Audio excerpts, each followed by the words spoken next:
Hi guys, Andrew Azzopardi and another episode of What Am I Drinking? Today we have a little bit of a different episode. Having written in the Taste and Flair, which is out today with the Malta Independent, about value wines, today I decided to go for a value wine that is a little bit of an exception to the usual value wines. I will upload the article on my website www.andrewazzopardi.net so that you can have a bit of a look at what I usually refer to as value wines. Today I chose a Bordeaux value wine, and it's an exception because Bordeaux is not a place that I would think of. It's not a region that I would think of as a place for value wines.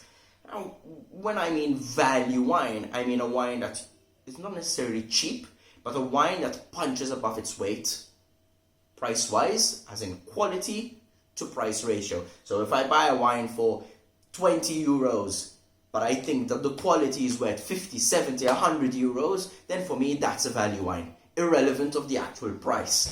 Now, this particular wine is a Chateau Potensac. It's from Bordeaux, from the Médoc appellation in Bordeaux, and it's a Cru Bourgeois.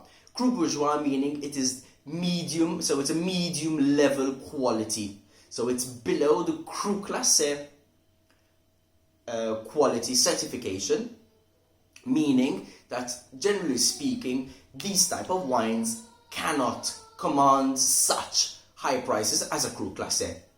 I think that stands to reason.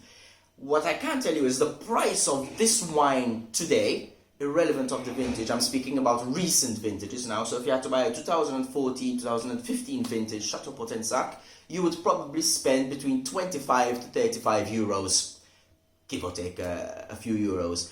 However, in my opinion, the price of the wine could easily fetch 50, 60, even maybe 70 euros and still please my palate at that price. So for me, this is definitely a value wine. Now, how did I discover this value wine? It's not just going through the supermarket or the merchant and trying all the different wines. There is a slight technique to actually finding these value wines, and that is probably going into the history of the wines themselves. So this particular wine, the Chateau Potensac, was bought by a certain Michel Delon, and there's written Delon on the bottle. So Delon is the producer. Michel Delon bought Chateau Potensac in 1970. Way back in 1970, Potensac was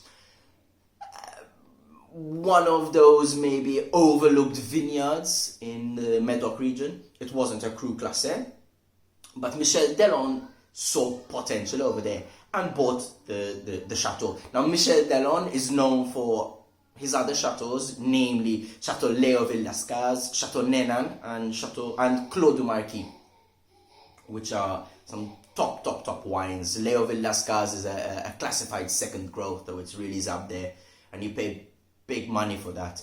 On the other hand, this Chateau Potensac, again at 25, 35 euros, is made by the same producer that's producing wine, of 100 or 120 euros more than this.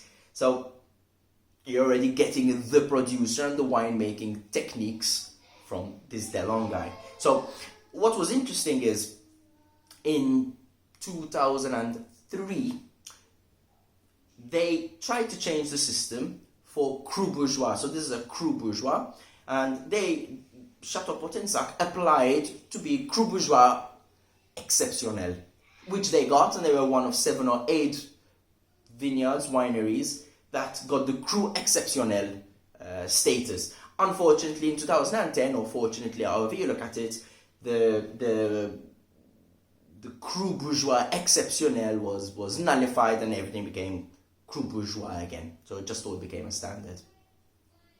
So what's really interesting about this is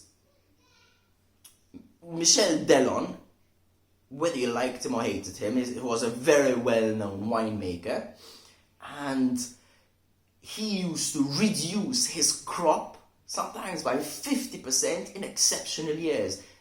That's crazy. So obviously these guys want to make money.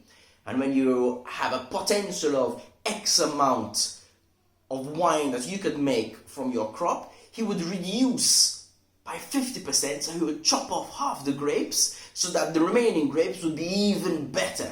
And that's basically a loss of money, but an increase in quality. And that's exactly what he did with places like Chateau Potensac. So when he bought this place in 1970, he increased and bettered the winemaking techniques, renovated the vineyards, and the wine is what it is today, still at 25, 35 euros. Now, this is a vintage 2000, and 2000 is the millennial.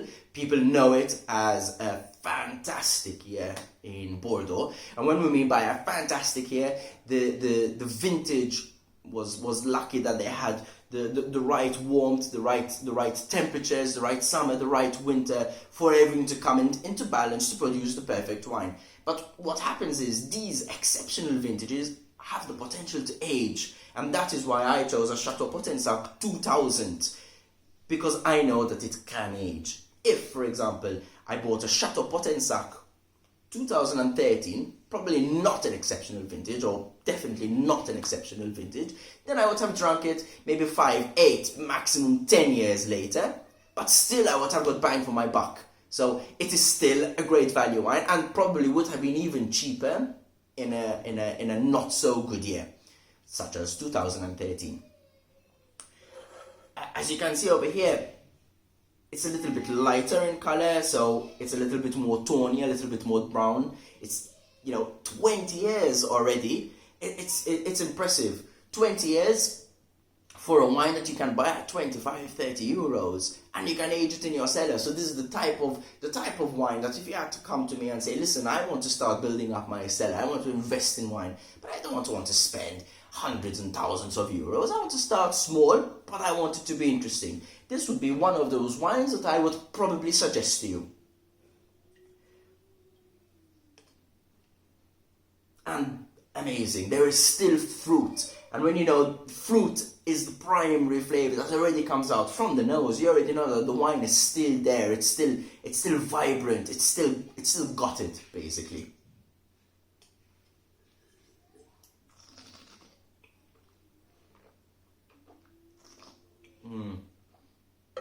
The tannins are still there, still pulling, but they're not as stringent. They're not too tough.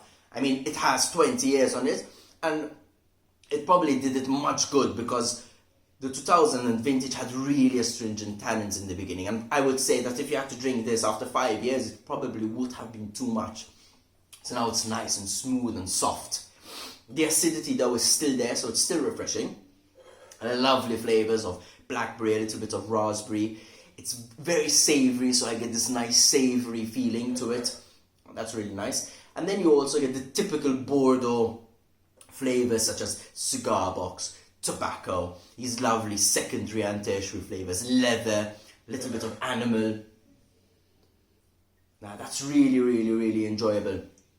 Just to finish off, just to remind everyone, Bordeaux is usually a blend of 3 grapes, which is Cabernet, Merlot, and Cabernet Franc, in any order and any percentage. So you can have just, for example, Cabernet Sauvignon and Cabernet Franc without Merlot. So it depends on how you want to blend it.